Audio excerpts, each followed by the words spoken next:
Sue and I bought the 2002 26X from a local charity that had it donated from the original owner. No modifications, but the boat had a lot of dealer ads.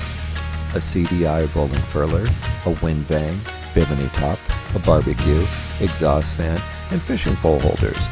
The engine had only 25 hours on it, but it would not run. Slow seemed to be Madame Wu's middle name.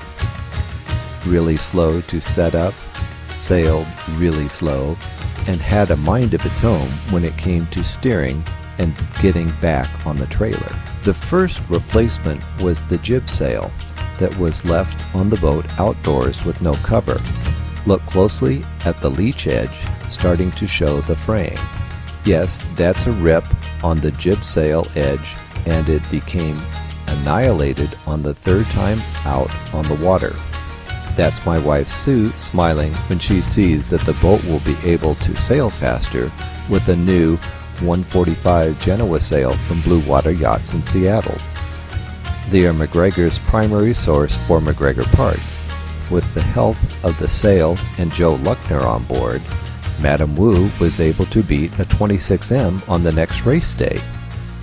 That one day alone gave me a ton of ideas to improve the performance of our 26X. To keep the sail from rotting, we also added covers for both sails. Red seemed to be an appropriate color for Madame Wu, and makes it easier to find her in a parking lot like this. This is one of Merv Berry's tips. California Boat Disposal is a business that cuts up old sailboats for scrap. It has a lot of useful parts at very cheap prices, cash only. The next Merv tip is in Costa Mesa on the edge of Newport Beach, Minnie's Yacht Surplus. Everyone should visit this at least once. Everything from sails to tack, blocks, and all kinds of marine hardware. They do take credit cards, but give a discount for cash. This is a picture of the back of Merv's 2001 26X. This is a must-see boat for all Mac owners. If I listed all of Merv's modifications, we would be here till after midnight. Notice the increased surface area on the rudders he made. This is a picture of my original rudder on top of Merv's rudder. I tried to make my version of his improved rudders by using 3/4-inch marine plywood. They were cut out using a saber saw and sanded using a belt sander. I installed a 3/16 plate on either side, then used fiberglass cloth with West Systems epoxy, then added 3 layers of West System epoxy with their 407 low density filler to build the thickness up. Then I covered them with West Marine polyurethane topside paint. On the first test run, they really helped in handling, but the wind was rather light that day. The next time was the trip to Avalon, and they showed some minor cracks around the metal plate areas. The next time out, Sue was behind the helm, and she loves to sail hard, and the wind was good. The plywood cracked, but it did not break through. My rudder design was not heavy enough to hold up to Sue. It was seaworthy, but not Sue-worthy. So it's back to square one, and the original popsicle stick rudders go back on the boat. Cash flow has to get better before I try to tackle rudders again. On a brighter note, I found a Traveler at California Boat Disposal made out of stainless steel for $50. They also threw in 2 cars that would work on the rail. Here is the finished product mounted on the boat. I modified a guide to move on a track and added a U-bracket to hold a block and jam cleat.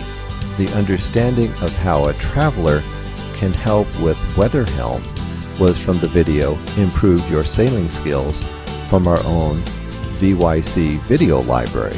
Check it out on our website or ask Rick Hall about it. Here is some of the things I learned from Merv. Order, order, order. And stop using wrenches and screwdrivers. Well, at least on a Mac. Here is what I call a Merv. It's so simple and easy to use. It's a hitch pin on a string. So much easier than a ring ding. Well, at least for me. By having the hitch pin tied on a string, you will not lose it.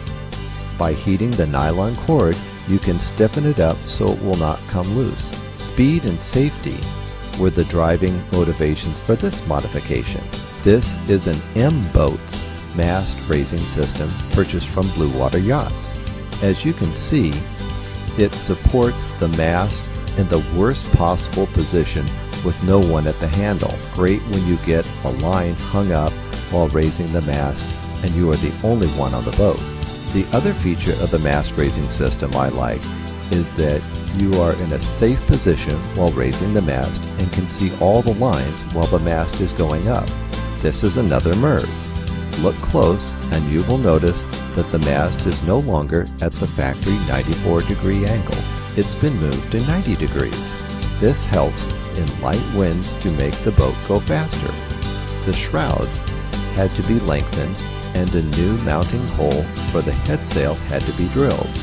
I had to drill it 10 inches above the factory hole.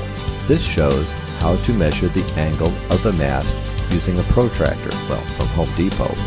One side on the mast base plate and the other side on the flat back edge of the mast will give you your exact angle of the mast to the boat.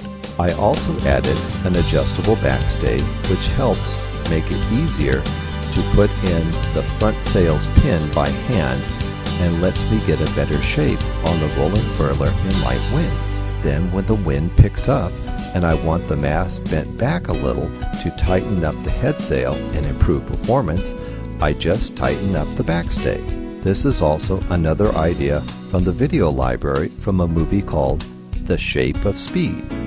A lot of the video was over my head, but I still learned a lot from watching. Here is a major safety problem when I got the boat. The original Tempo LPT-12 tanks were designed with the fuel line sticking straight out. Every time someone walked by the tanks in the cockpit, they stepped on the fuel line and the plastic tank thread stripped, and over time the fuel lines would fall off. If you didn't see it happen, you noticed when the motor stalled a few minutes later when it used up the gas in the fuel line. You can see the new tank with a 90-degree elbow added. Now the fuel line goes straight back. The old tank's fuel gauge was no longer readable due to the yellowing of the plastic, and no more gas fumes come from the tanks. The original lifeline I replaced with removable ones. The idea to use a new type of line was from James at Sailing Supply on Shelter Island. I bought 2 weaving tools and new hardware, and it came out to around a quarter of the cost of new removable stainless steel lines. They use them a lot on racing boats for new lifelines. When the mast is in the trailering position and you have to move it back, the operation is simplified by releasing the front lifelines. Removal of the rear ones makes it easier to load the boat at a dock. This is a simple to adjust custom outhaul from Blue Water Yachts, making getting a good shape on the mainsail quickly. I added a boom vang, which helps hold down the boom when going downwind. I am thankful for having sailed on Steve's boat on the all-hands day this year. I discovered a few advantages of adding a boom kicker to hold up the boom. That is it above the boom vang.